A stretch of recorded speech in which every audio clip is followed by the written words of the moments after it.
গণভোটে অবশ্যই হ্যাঁ ভোট দেন। এখনো পর্যন্ত গণভোটের ক্ষেত্রে নায়ের পক্ষে প্রচারণা চালায়নি কেউই, বরং স্বয়ং প্রধান উপদেষ্টা পরিষদের সদস্য এবং প্রজাতন্ত্রের কর্মকর্তা কর্মচারীদের হা ভোটের পক্ষে কাজ করার নির্দেশনা ছিল সরকারের পক্ষ থেকে। কিন্তু এবার নির্বাচন কমিশন সেই প্রচারণায় লাগাম টেনে দিল। এখন প্রজাতন্ত্রের কাজে নিয়োজিত কেউ হা কিংবা না এর পক্ষে বিপক্ষে প্রচারণা চালালে 5 বছরের কারাদণ্ড ভোগ করতে হতে পারে। গণভোট নিয়ে নির্বাচন কমিশন সম্প্রতি একটি গুরুত্বপূর্ণ নির্দেশনা দিয়েছে, যা গণভোটের নিরপেক্ষতা রক্ষার সঙ্গে সরাসরি যুক্ত।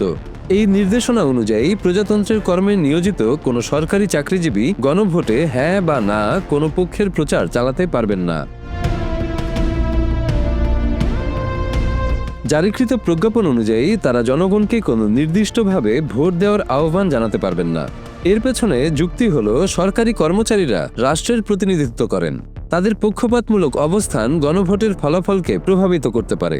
তাই গণভোট অধ্যাদেশ 2025-এর ধারা 21 এবং গণপ্রতিনিধিত্ব আদেশ 1972-এর অনুচ্ছেদ 86 অনুযায়ী এমন প্রচারণা দণ্ডনীয় অপরাধ বলে বিবেচিত হচ্ছে। তবে জনসচেতনতার লক্ষ্যে একটি গুরুত্বপূর্ণ ব্যতিক্রমও রেখেছেন নির্বাচন কমিশন। সরকারি কর্মচারীরা গণভোটের বিষয়বস্তু সম্পর্কে জনগণকে তথ্যভিত্তিক অবহিত ও সচেতন করতে পারবেন, যতক্ষণ না সেখানে কোনো পক্ষ সমর্থনের ইঙ্গিত থাকে। এই নির্দেশনা মাঠ পর্যায়ের প্রশাসন ও নির্বাচন কর্মকর্তাদের জন্য প্রযোজ্য।